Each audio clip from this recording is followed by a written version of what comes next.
In today's video, we're digging into one of the most disturbing and heartbreaking cases in recent memory, the Coleman family murders.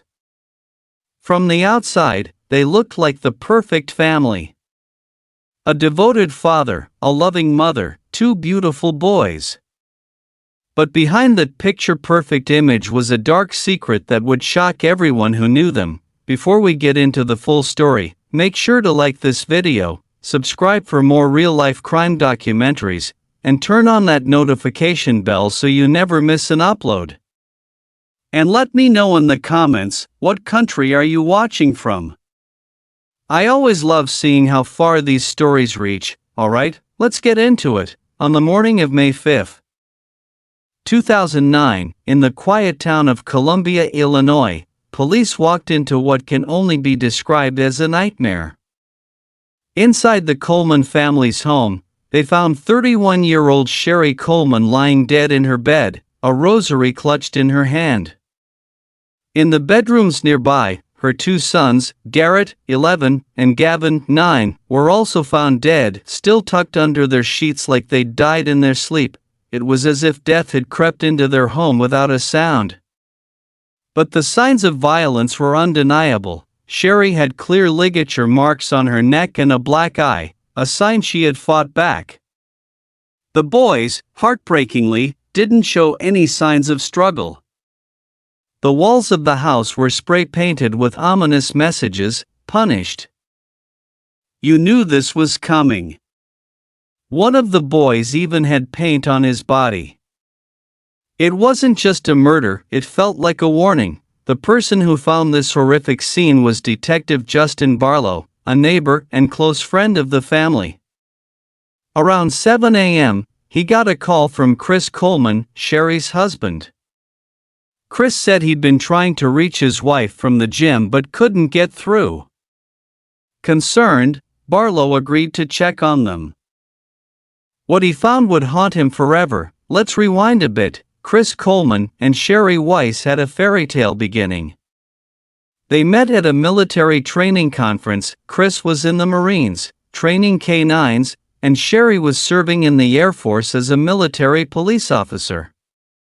They fell in love fast, married in Chicago during a trip, and soon after, welcomed their first son, Garrett. A few years later, Gavin was born. They were the kind of family you'd see smiling from a church newsletter. Chris's parents were pastors at Grace Church, and faith played a central role in their lives. Chris, a rule follower by nature, had carved out an impressive career path. After the military, he landed a job as head of security for televangelist Joyce Meyer, a role that paid six figures. He'd known Joyce since childhood, and she trusted him completely. From the outside looking in, it was a blessed life. But something darker was brewing beneath the surface. In November 2008, things took a strange turn. Chris Coleman began receiving threatening messages. Not just him, Joyce Meyer and her son were also targeted. The messages were laced with foul language and a chilling warning: stop preaching or die. Then things got even more personal. Chris told Detective Barlow that someone had left a letter in his mailbox. It echoed the same threat, only this time it said, "I will kill them all as they sleep." That last part, about killing his family, sent Sherry into a panic. At the time, Chris was on a work trip in Hawaii with Joyce Meyer. And Sherry was furious the threat came while he was away. Chris officially reported it to the police. Security cameras were installed, and patrols increased, but nothing suspicious was caught on tape. All they saw were Chris and his boys playing catch in the yard. Just 12 hours later, that same yard would be part of a murder scene. Investigators quickly learned that Sherry had been terrified. Chris's mother even confirmed that Sherry felt the threats were getting more serious, more personal. And she wasn't wrong. The morning of May 5, Chris left home around 5:30 a.m. to work out at Gold's Gym. While there, he called and texted Sherry multiple times with no response. Worried, he reached out to Detective Barlow, asking him to check on her. Barlow and another officer entered through a basement window and slowly made their way upstairs. That's when they saw it, blood-red messages on the walls, "I am always watching and you have paid." Then came the bodies. A mother and her 2 young sons, lifeless, murdered in their own home. Barlow later recalled that the moment was unlike anything he'd ever experienced, and here's where things start to unravel. A few weeks before the murders, Sherry had texted a friend. The message was chilling: "If something happens to me, Chris did it." She wasn't guessing. She was convinced. She'd even told Chris that she and the boys were getting in the way of his work, and that she knew he wanted a divorce. This wasn't just paranoia, Sherry knew her husband. And soon, the police would, too. At first, investigators found it odd that someone would want to kill the family of a bodyguard working for one of the most famous preachers in America. But when they looked closer, all eyes started turning toward Chris Coleman himself, and it wasn't just the troubled marriage raising red flags. There was something else. Something hidden, yet slowly coming to light. Chris had been living a double life. When police started pulling at the threads of Chris Coleman's story, the whole thing began to unravel fast. It didn't take long before investigators discovered that Chris wasn't just struggling in his marriage, he was completely checked out of it. And the most disturbing part? While he was planning funerals for his wife and children, he was also texting another woman. That woman was Tara Lentz, a cocktail waitress from Florida. But not just any random connection. Tara had actually been Sherry's best friend in high school, and their relationship wasn't casual. Detectives got their hands on Chris's computer, and what they found was jaw-dropping. Hundreds of texts and emails between Chris and Tara, including photos and videos that were, let's just say, definitely not PG-rated. It was clear these two weren't just flirting. They were in a full-blown affair, and they were already planning a life together. Chris had even jotted down notes about Tara, her ring size, her weight, her favorite things. They'd picked out a name for their future daughter, Zoe. They were looking at homes, dreaming about their new beginning. All while Chris was still married and living with his wife and sons. And here's the kicker: many of these messages were sent while Chris was on trips with Joyce Meyer, the televangelist he worked security for. So what did Joyce Meyer think about all this? At first, she was shocked. Joyce had known Chris since he was a kid. His parents were preachers. He'd built this reputation as a devoted family man, deeply religious, grounded. Chris Coleman. But as the evidence piled up, even Joyce couldn't deny what was becoming clearer by the day: had a motive. See, Joyce Meyer's ministry had a strict moral code. If you were having an affair, your job was at risk. And Chris knew this. So it wasn't just about keeping the affair quiet from his wife, it was also about keeping his paycheck and status. And if he got divorced, it would all come crashing down. So, what was the solution? That's the terrifying part. Investigators learned that Chris had been the one sending those threatening emails and letters to himself. The language in those emails? The phrasing? The grammar? All of it matched Chris's own writing style. He thought he was being clever. He used his own laptop to send them, assuming no one would check, but they did, and even worse? He used the same type of spray paint that was found in his garage to write the messages on the walls the day his family was murdered. So now the puzzle was starting to come together: fake threats, an affair, a failing marriage, and a man with everything to lose. And then came the timeline. Chris told police he left for the gym around 5:30 a.m. and couldn't get a hold of his wife. which is why he asked his neighbor, Detective Barlow, to check on her. But when police cross-referenced Chris's phone records and gym logs, they noticed something off. Chris had taken a strange looping route to the gym that morning. Instead of going straight there, he'd gone out of his way. With no clear reason, and forensic pathologist Dr. Michael Baden, yes, that Dr. Baden, reviewed the case and determined that Sherry and the boys were already dead before Chris ever left the house that morning. That destroyed his alibi. Chris said his wife was alive when he left, but Baden's analysis proved otherwise. The murders had already happened. And Chris Coleman was the only person in that house. Then came the interview. 2 hours after the bodies were discovered, Chris was brought in by police. And from the moment the camera started rolling, things felt off. Chris seemed calm. Too calm. He said he didn't remember specific times. He didn't seem worried about how his wife and kids had died. In fact, he never even asked. He didn't cry. He didn't fall apart. He didn't beg to see them, he just. Saturday, at one point, a reporter noted that when police told Chris his family was dead, he didn't even try to go upstairs to see them. They expected to have to hold him back. But he didn't move. The only time he got emotional was when someone pointed out a scratch on his arm and he slammed his fist into the gurney in the ambulance. Despite all this, Chris's father, Pastor Ron Coleman, remained convinced of his son's innocence. He told reporters, "You couldn't put something around your kid's throat unless you're a monster." And Chris isn't a monster. But police were no longer looking for more suspects. They believed they had their man. Chris's story continued to crumble.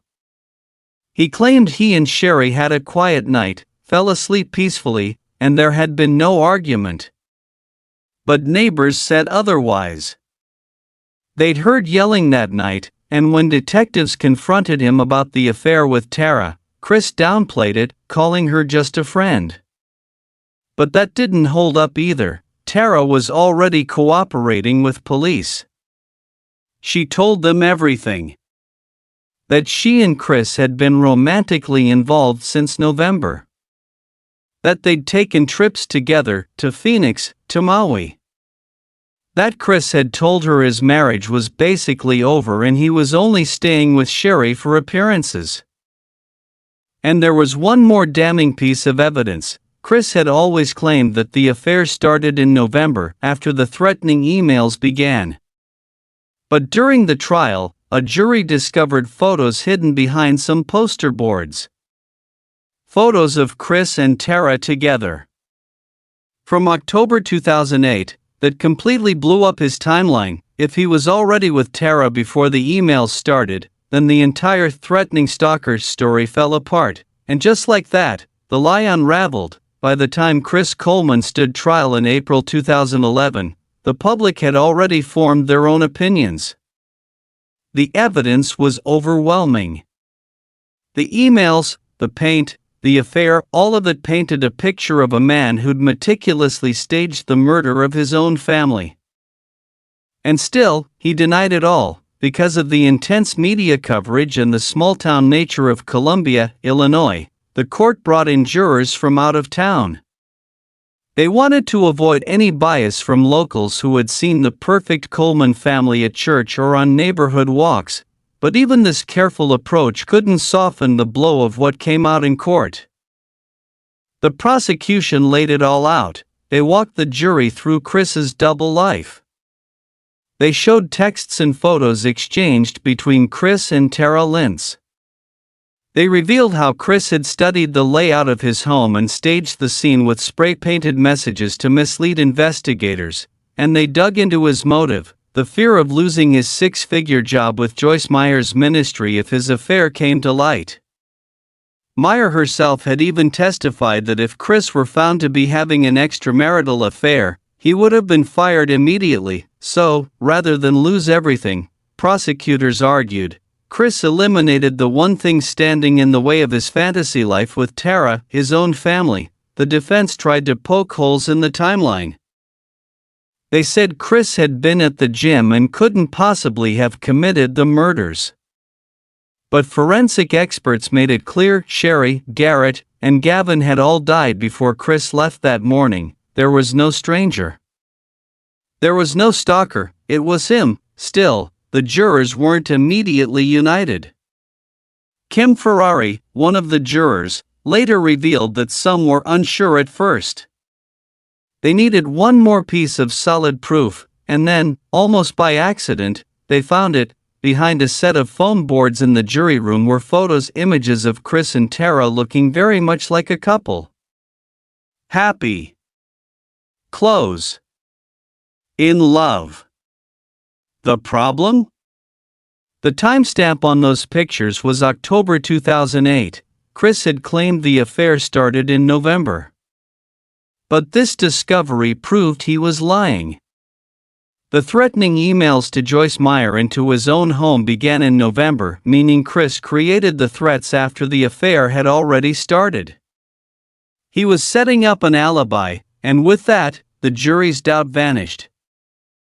On May 5, 2011, exactly 2 years to the day after the murders, Chris Coleman was found guilty on 3 counts of first-degree murder. It was poetic, in the most tragic way possible. Kim Ferrari said that had the death penalty still been on the table, she, and likely the rest of the jury, would have gone for it. But Illinois had abolished capital punishment just 2 months earlier, so Chris made a move. Instead of letting the jury decide his sentence, he waived his right and handed it over to Judge Milton Wharton. Ferrari believes she knew why. He knew we would have sentenced him to death.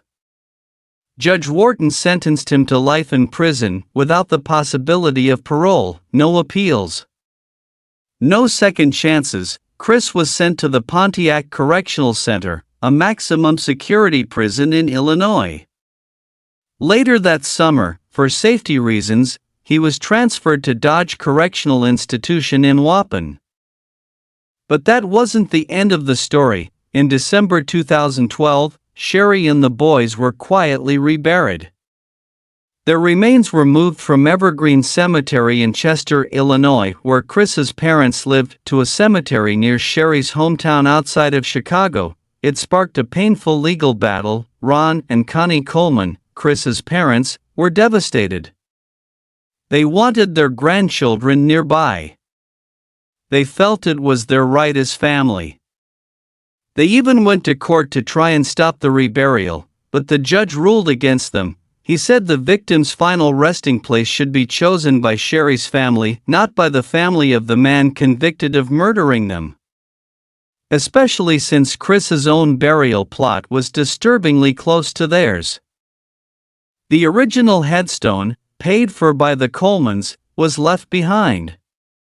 A chilling monument to a twisted story of love, betrayal, and violence. Chris, even behind bars, didn't stop fighting. He appealed his conviction multiple times. In 2015, a judge reviewed his case and denied his request for a new trial. Then in 2018, Chris spoke to Crime Watch Daily by phone, once again insisting he was innocent. He claimed that the threatening emails might have come from a second laptop he left at home or at the office. According to Chris, someone else could have sent those threats while he was away, but nothing in the evidence supported that theory. Later that year, his lawyers filed another appeal, this time claiming that the photos discovered by the jury during deliberations had unfairly influenced their decision. They argued that the photos weren't part of the official evidence and shouldn't have been considered. Surprisingly, a judge agreed to hear them out and scheduled a new hearing for March 2019. But in July 2020, that judge rejected the appeal. The conviction and life sentence stood. Chris Coleman wasn't going anywhere, and today? He remains locked up, still claiming he was framed, still saying he's innocent.